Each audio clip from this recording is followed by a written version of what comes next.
আসসালামু আলাইকুম। বার্ষিক পরীক্ষা 2024 এর নতুন সিলেবাসের আলোকে আজকে আমি সপ্তম শ্রেণীর ইতিহাস ও সামাজিক বিজ্ঞান বইয়ের অভিজ্ঞতা 6 মুক্তিযুদ্ধে বিদেশি বন্ধুরা এই শিকন অভিজ্ঞতা থেকে খ বিভাগের জন্য সংক্ষিপ্ত প্রশ্নের উত্তর নিয়ে আলোচনা করব। তাহলে চলুন শুরু করা যাক। প্রথমে 1 নম্বর প্রশ্ন হচ্ছে, মুক্তিযুদ্ধের সময় বিদেশি হয়েও বাংলাদেশের পক্ষে কাজ করেছিলেন এমন 4 জন বিখ্যাত ব্যক্তিত্বের নাম লেখো। এর উত্তর হচ্ছে, মুক্তিযুদ্ধের সময় বিদেশি হয়েও বাংলাদেশের পক্ষে কাজ করেছিলেন এমন 4 জন বিখ্যাত ব্যক্তিত্ব হলেন: ক সাইমন রিং, খ ইন্দিরা গান্ধী, গ পণ্ডিত রবিশঙ্কর, ঘ উইলিয়াম এস ওয়ান্ডারল্যান্ড। এরপরে প্রশ্ন 2, পাকিস্তানের ট্যাঙ্কের নিচে বিদ্রোহ দমন। এটি সাইমন রিং এর লেখা বিখ্যাত প্রতিবেদনের শিরোনাম। এর প্রথম বাক্যটি কি ছিল? এর উত্তর হচ্ছে, সাইমন রিং এর পাকিস্তানের ট্যাঙ্কের নিচে বিদ্রোহ দমন শিরোনামে লেখা বিখ্যাত প্রতিবেদনটির প্রথম বাক্যটি ছিল, সৃষ্টিকর্তা এবং ঐক্যবদ্ধ পাকিস্তানের নামে ঢাকা আজ বিধ্বস্ত ও ভয়ার্ত এক শহর। এরপরে 3 নম্বর প্রশ্ন হচ্ছে, অপারেশন সার্চলাইট কাকে বলে? এটি কত তারিখে সংগঠিত হয়? এর উত্তর হচ্ছে, অপারেশন সার্চলাইট হলো বাঙালির ওপর চালানো পাকিস্তানি সেনাবাহিনীর নিঃসঙ্গ হত্যাযজ্ঞ। 1971 সালে 25শে মার্চ রাতে এই হত্যাযজ্ঞ সংগঠিত হয়। এরপরে প্রশ্ন 4, মুক্তিযুদ্ধের তথ্যাদি সংগ্রহের জন্য আমরা বিভিন্ন উৎসের সাহায্য নিতে পারি। এরকম সম্ভাব্য 2টি উৎসের নাম লেখো। এর উত্তর হচ্ছে, মুক্তিযুদ্ধের তথ্যাদির সম্ভাব্য 2টি উৎস হলো মুক্তিযুদ্ধ ভিত্তিক বই, তখনকার পত্র পত্রিকা। এরপরে 5, প্রকল্প ভিত্তিক কাজের প্রথম 4টি ধাপ লেখো। এর উত্তর হচ্ছে, প্রকল্প ভিত্তিক কাজের প্রথম 4টি ধাপ হলো প্রকল্প ভিত্তিক শিখন সম্পর্কে ধারণা, ওরিয়েন্টেশন বা সমস্যা চিহ্নিতকরণ, প্রস্তুতি, দল গঠন ও কর্মপরিকল্পনা। এরপরে সর্বশেষ হচ্ছে তথ্য যাচাই ও বিশ্লেষণ। এরপরে প্রশ্ন নম্বর 6 নম্বর প্রশ্নে হচ্ছে, বাংলাদেশের প্রায় 1 কোটি শরণার্থীকে ভারত সরকার কিভাবে সাহায্য করেছিল? 2টি বাক্যে লেখো। এর উত্তর হচ্ছে, ভারত সরকার শরণার্থীদের জন্য তার সীমান্তের সব পথ খুলে দিয়েছিল, শরণার্থীদের খাবার ও ঔষধপত্রের ব্যবস্থা করেছিল। এরপরে 7, ভারত আমাদের মুক্তিযুদ্ধের সর্বাত্মক সহযোগিতা প্রদান করে, এজন্য তাদের গৃহীত পদক্ষেপের 2টি লেখো। এর উত্তর হচ্ছে, ভারত আমাদের মুক্তিযুদ্ধের সর্বাত্মক সহযোগিতা দানের জন্য শরণার্থী শিবির নির্মাণ করেছিল, শরণার্থীদের চিকিৎসা ব্যবস্থা করেছিল। এরপরে প্রশ্ন 8, বাংলাদেশের স্বাধীনতা সংগ্রামে ভারতের সামরিক বাহিনীর 2টির ভূমিকা লেখো। এর উত্তর হচ্ছে, ভারতের সামরিক বাহিনী মুক্তিযুদ্ধের সময় এদেশের গেরিলা যোদ্ধা নিয়মিত বাহিনীর নতুন সদস্য নৌ কমান্ডের প্রশিক্ষণ দিয়েছেন।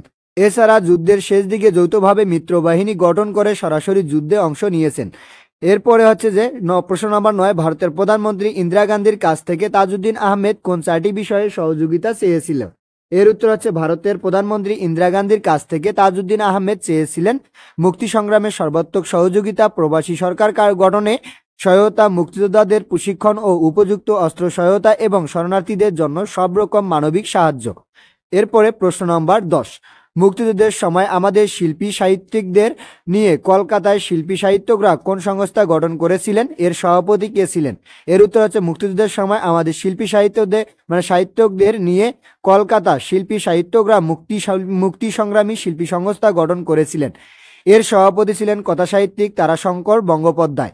এরপরে প্রশ্ন 11, যৌথ বাহিনী গঠন করা হয়েছিল কেন? কোন 2টি বাহিনী নিয়ে যৌথ বাহিনী গঠন করা হয়? এর উত্তর আছে, পাকিস্তানি বাহিনীর ওপর আক্রমণ সুদৃঢ় করার জন্য বাংলাদেশ ও ভারত সরকারের সমন্বয়ে যৌথ বাহিনী গঠন করা হয়েছিল। 21শে নভেম্বর মুক্তি বাহিনী ও মিত্র বাহিনী সমন্বয়ে যৌথ বাহিনী গঠিত হয়। এরপরে প্রশ্ন নাম্বার হচ্ছে 12, বাংলাদেশের মুক্তিযুদ্ধে কোন 2টি দেশ সরাসরি সমর্থন দিয়েছিল? এ সময় কোন দেশটি জাতিসংঘ নিরাপত্তা পরিষদে ভেটো ক্ষমতা প্রয়োগ করেছিল? এর উত্তর হচ্ছে, বাংলাদেশের মুক্তিযুদ্ধে সোভিয়েত ইউনিয়ন এবং ভারত সরকারি সরাসরি সমর্থন দিয়েছিল।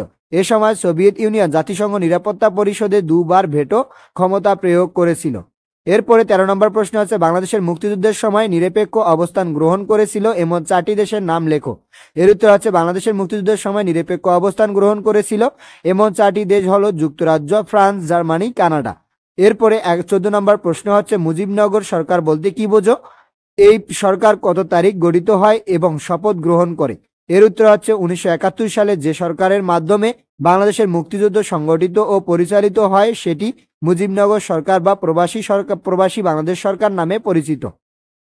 1971 সালে 10 এপ্রিল মুজিবনগর সরকার গঠিত হয়। 17 এপ্রিল এই সরকার শপথ গ্রহণ করে। এরপরের প্রশ্ন হচ্ছে শরণার্থী বলতে কি বোঝো? এর উত্তর হচ্ছে রাজনৈতিক, সামাজিক, জাতিগত বিভিন্ন নিরাপত্তাজনিত কারণে নিজস্ব ভূমি ছেড়ে বা আশ্রয়ের সন্ধানে অন্য দেশে অস্থায়ী অবস্থানকৃত জনসমষ্টিকে শরণার্থী বলে। উদাহরণস্বরূপ 1971 সালে মুক্তিযুদ্ধে ভারত আশ্রয় নেওয়া 1 কোটি বাঙালি শরণার্থীর কথা বলা যায়। এরপরে 16 ভেটো ভেটো ক্ষমতা বলতে কি বোঝো? এর উত্তর হচ্ছে জাতিসংঘের ক্ষমতাশীল 5টি সদস্য রাষ্ট্রের বিশেষ ক্ষমতাকে ভেটো ক্ষমতা বলা হয়। সদস্য রাষ্ট্র যুক্তরাষ্ট্র, তারপর হচ্ছে যুক্তরাজ্য, ফ্রান্স, চীন ও রাশিয়া, এই 5টি রাষ্ট্র বিশেষ ক্ষমতা বলে জাতিসংঘের সিদ্ধান্তে আপত্তি জানাতে পারে, ফলে তারা এককভাবে অন্যদের সম্মিলিত প্রস্তাব ঠেকিয়ে দিতে পারে। এরপরে 17 নম্বর প্রশ্ন হচ্ছে যে ভেটো ক্ষমতা সম্পূর্ণ 5টি রাষ্ট্রের নাম লেখো। এর উত্তর হচ্ছে ভেটো ক্ষমতা সম্পূর্ণ 5টি রাষ্ট্র হলো যুক্তরাষ্ট্র, যুক্তরাজ্য, ফ্রান্স, চীন ও রাশিয়া। এরপরে 18 নম্বর প্রশ্ন সাইমন ডিং বাংলাদেশের মুক্তিযুদ্ধের ইতিহাসে একটি গর্বিত নাম কেন? এর উত্তর হচ্ছে লন্ডনের দি ডেইলি টেলিগ্রাফের সাংবাদিক সাইমন ডিং নিজ জীবনের ঝুঁকি নিয়ে বাংলাদেশের মানুষের ওপর পাকিস্তানি বাহিনীর লোকমর্ষ, নির্যাতন ও গণহত্যার কথা পত্রিকায় প্রকাশ করেন। বিশেষ করে দ্য ডেইলি টেলিগ্রাফ এ প্রকাশিত প্রত্যক্ষদর্শী ব্রিটিশ সাংবাদিক সাইমন ডিং এর প্রতিবেদন বিশ্ব মিডিয়ায় ব্যাপক আলোড়ন সৃষ্টি করেছিল। এরপরে প্রশ্ন নাম্বার হচ্ছে 19 কোন দুটি প্রতিবেদনের মাধ্যমে অপারেশন সার্চলাইট এর নির্মম হত্যাকাণ্ডের খবর বিশ্বব্যাপী জানাতে পেরেছিল? এর উত্তর হচ্ছে সাইমন ডিং এর tanks crush revolt in Pakistan এবং অ্যান্থনির ম্যাসকারনাহাসের হচ্ছে যে জেনোসাইড। এরপরে 20 নম্বর প্রশ্ন হচ্ছে বাংলাদেশে পাকিস্তানি বাহিনীর নির্মম আক্রমণের খবর প্রচার করেছে এমন 3টি গণমাধ্যমের নাম লেখো। এর উত্তর হচ্ছে বাংলাদেশে পাকিস্তানি বাহিনীর আক্রমণের খবর প্রচার করেছে এমন 3টি গণমাধ্যম হলো ইংল্যান্ডের বেসরকারি বেতার কেন্দ্র বিবিসি, মার্কিন বেতার কেন্দ্র ভয়েস অব আমেরিকা, ভারতের আকাশবাণী। এরপরে প্রশ্ন 21 মুক্তিযুদ্ধের সময় বিশ্ব জনমত তৈরিতে ভূমিকা রেখেছিল এমন 4টি পত্রিকার নাম লেখো। এর উত্তর হচ্ছে মুক্তিযুদ্ধের সময় বিশ্ব জনমত তৈরিতে ভূমিকা রেখেছিল এমন 4টি পত্রিকা হলো দি টেলিগ্রাফ, গার্ডিয়ান, ইকোনমিস্ট, দি টাইমস। এরপরে 22 নম্বর প্রশ্ন হচ্ছে মুক্তিযুদ্ধের সময় শরণার্থীদের সহায়তার কাজ করেছে এমন 2টি আন্তর্জাতিক সংস্থার নাম লেখো। এর উত্তর হচ্ছে মুক্তিযুদ্ধের সময় শরণার্থী সহায়তার কাজ করেছে এমন 2টি আন্তর্জাতিক সংস্থা হলো অক্সফাম, সেভ দ্য চিলড্রেন। এরপরের প্রশ্ন হচ্ছে মুক্তিযুদ্ধের সময় বাংলাদেশের পক্ষে কাজ করেছে এরকম 2টি বেসরকারি সংস্থার নাম লেখো। এর উত্তর হচ্ছে মুক্তিযুদ্ধের সময় বাংলাদেশের পক্ষে কাজ করেছে এরকম 2টি বেসরকারি সংস্থা হলো friends of Bangladesh, Bangladesh defence league. এরপরে 24 নম্বর প্রশ্ন আছে যে টেস্টিমনি অফ 60 এর অংশ ছিল এমন 4 জন বিখ্যাত ব্যক্তিত্বের নাম লেখো। এর উত্তর হচ্ছে টেস্টিমনি অফ 60 এর অংশ ছিলেন এমন 4 জন বিখ্যাত ব্যক্তিত্ব হলেন Mother Teresa, Edward Kennedy, Claire Hollingworth, John পিলজার।